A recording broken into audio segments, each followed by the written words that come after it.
Hey everyone, welcome to my channel. Today I just want to talk very quickly about the Sirui Tripod Traveler 7C. It's the carbon fiber version. The aluminum version is the 7A and cost about $40 less. This tripod only costs 140 euros and I think is fantastic. This was sent to me by Sirui for free. I did not even ask them, they just sent it to me. And as usual, they just told me, hope you like this tripod. They didn't ask me to make a review, I'm just doing it on my own.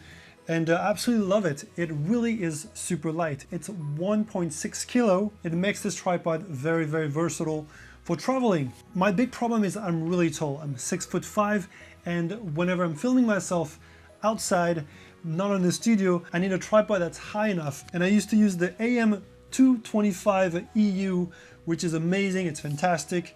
I love it. It's super light, but it only goes to, I think, 130, 140 maybe, not super high, so whenever I would film myself it would be shooting from under, and no one likes to see my nose from under. So I was really excited when I received this one, and excited because this tripod goes all the way up to 170 centimeters, which is really tall for a tripod, and it only weighs 1.60 kg. And having only 4 section legs rather than 5 makes it a lot faster to set up.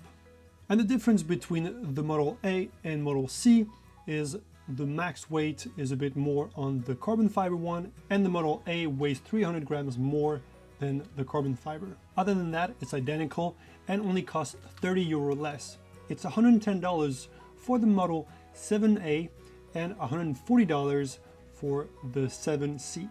And the difference in size is massive. The difference is not in the height when folded down, it's the width or the girth, or however you say it. It is so much bigger than this one. But I also needed something very sturdy, and this really doesn't cut it depending on how strong the wind is or what kind of camera you have on it. So, oops. So this one is really awesome. First of all, I love how smooth everything is. It really is a nice tripod, very well made. Let me go wider a bit. Let's go wide. Oh, I forgot to turn this thing on.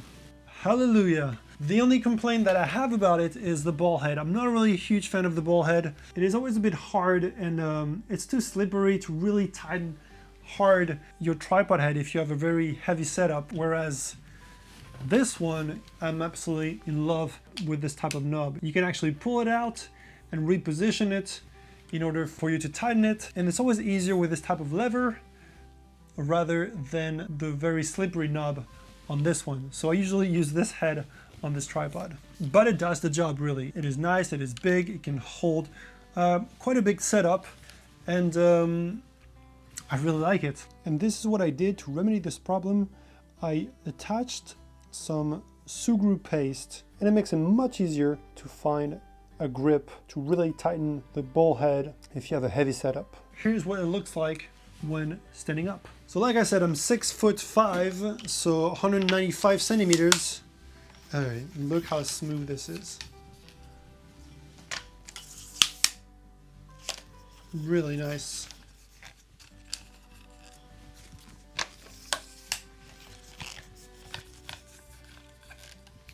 So this is how tall it is without the center column up, and now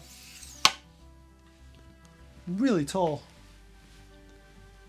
It goes all the way up to my chin, even a bit higher than my chin. It is a really tall tripod, and I really like how sturdy and unbendy, I will say, these legs are. Because they're so much thicker, they really are nice, and they don't bend outward like some do. For example, this one, the smaller the legs, the bendier they will be. And it's not too bad on this one, as you can see here. I don't want to break it, but it definitely isn't ideal for heavier setup or windy day.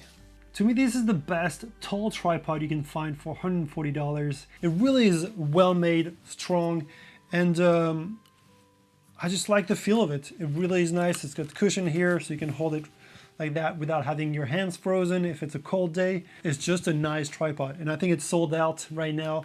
I looked on their website, so if you want to get one quick, because they're selling well, I think. One thing that I would love if these could be fixed, and if you could just unscrew them a bit to have the little spike come out rather than having to unscrew this whole thing and then switch the spikes. And sometimes they do come off also. Even the Gizos, Sirui Traveler, my good friend, has lost many of his Gizo feet. In fact, I have his Gizo now. Sirui Traveler now, if you know him, has this tripod. He loves it. I gave it to him because I'm a nice guy, and he gave me his Gizo instead because he was having a lot of problems with it and it was just not strong enough. It's a small tripod. In fact, I have it here. Let me show you right. This is the $800 Gizo from that Serge left me, and I'm trying to fix it and maybe resell it. But these rubber feet, I think, cost about 40 euros or $40. So I'm definitely not going to spend that much on rubber feet. But yeah, they do come off. They keep coming off. The good news is with this one is they have rubber gaskets. That way, it has a little rubber gasket. And I'm pretty sure it helps also with the water maybe not getting in. Either way, they haven't moved, so can't complain on that. But it would be nice to have the option to have little spikes without having to unscrew them. And I did lose one of them on the 225-EU, but I actually found it again afterwards, backtracking my steps. So yeah, but they do come off. It's annoying. Anyway, that's it for me, guys. Hope you enjoyed this little video. Give me a thumbs up if you enjoyed this video, and consider subscribing to my channel if you haven't done that already. It really does help a lot. And I'll see you guys in the next one. And also, if you want to get 5% off the Sirui 50mm anamorphic lens f1.8, check out the affiliate links in the description of this video.